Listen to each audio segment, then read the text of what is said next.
નમસ્કાર મિત્રો, થરાની એ બબાલ જેમાં અજમલ ચૌધરી સમાજના યુવક છે અને માર મારવામાં આવ્યો તો એ દેવ દરબાર અને એમાં જે બળદેવગીરી બાપુ હતા એમની ઉપર આરોપ હતા, આક્ષેપ હતા. એ જ મામલે પોલીસ છે એમની અટકાયત કરી લઈ ગઈ હતી, પૂછપરછ કરી હતી અને હવે એ જ પૂછપરછ છે પૂર્ણ થઈ છે અને એ ફરી છોડી દેવામાં આવ્યા છે. એમને છોડતા જ સવાલ એ છે કે હવે અજમલ ચૌધરી છે એમનું આ આખી ઘટનાને લઈ શું માનવું છે.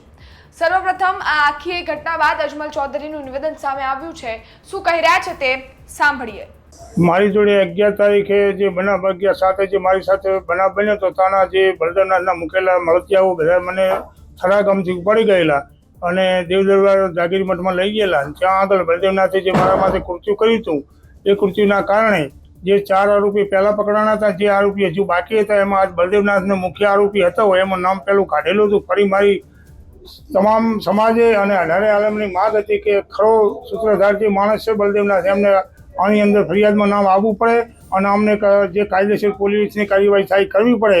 એના માટે આજે મને જાણવા મળેલું છે કે બળદેવનાથને પોલીસે પકડેલા છે અને એફઆઈઆરની નામ દાખલ કરેલું છે. ધર્મપત્ની છે તેમને મારી ધર્મપત્નીને આજે 6 દિવસ એને ખાધા નથી હશે. બંધ કરો તમે.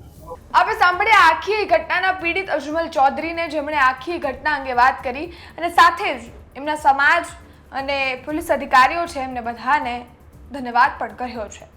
સવાલ એ છે કે આ આખી ઘટનામાં જે 4 આરોપીઓ છે જેમની ઉપર એફઆઈઆર થઈ હતી અને હવે આજે અટકાયત કરી આ બળદેવગીરી બાપુની પૂછપરછ કરવામાં આવી છે એ પૂર્ણ થઈ છે અને હવે આખી ઘટનામાં શું નવું રૂખ આવે છે એ જોવું રહ્યું. તમારું શું માનવું છે કમેન્ટ ચોક્કસથી કરજો. ફરી મળીશું. ગુજરાત તક જોતા રહેજો. ધન્યવાદ.